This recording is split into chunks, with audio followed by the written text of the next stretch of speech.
Di dunia yang penuh peluang seperti sekarang, banyak orang bertanya, apa yang harus saya lakukan supaya bisa menghasilkan uang banyak?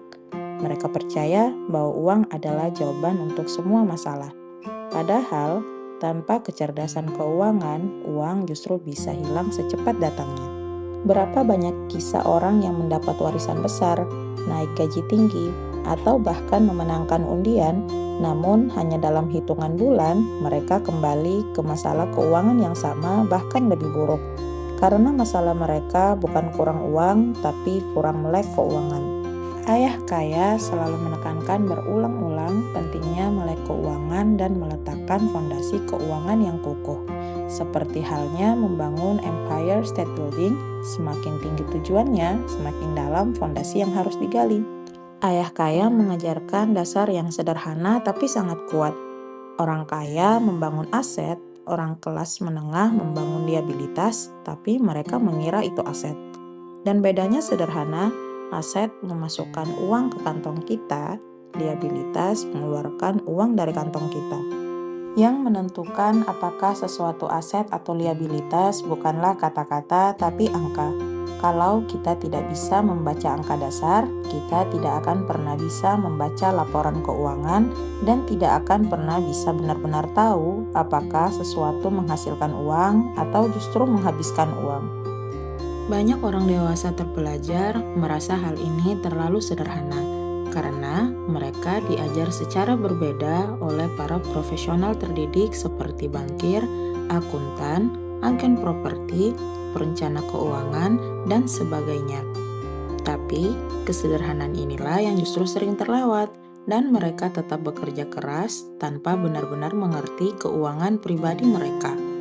Maka, jika kembali ke definisi sederhana menurut ayah kaya, arus kaslah yang menceritakan bagaimana seseorang mengelola uangnya.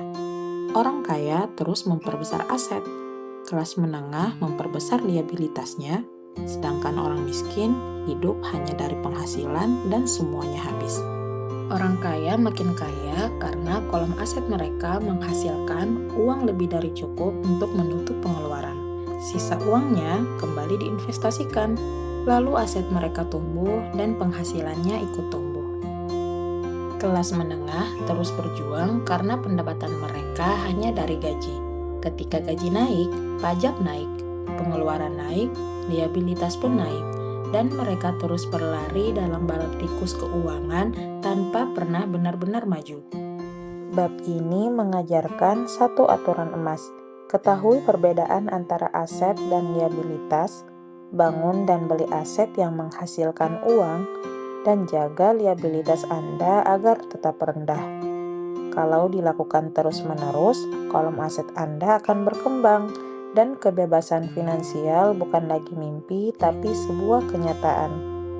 Karena kebebasan finansial bukan soal seberapa keras Anda bekerja, tapi seberapa keras uang Anda bekerja untuk Anda. Keyakinan bahwa uang akan menyelesaikan semua masalah tidak sepenuhnya salah, tapi uang tanpa kecerdasan keuangan justru menggandakan masalah. Uang hanya memperbesar pola arus kas kita. Kalau pola kita adalah menghabiskan semua pendapatan, maka semakin banyak uang, semakin besar pula pengeluarannya. Kalau menurut kamu video ini bermanfaat, jangan lupa like, komen pendapatmu di bawah, dan share ke teman-teman biar makin banyak yang tercerahkan. Subscribe juga supaya kamu gak ketinggalan pembahasan berikutnya ya. Karena di Bukan Sekolah, kamu akan belajar hal-hal yang tidak pernah diajarkan di kelas.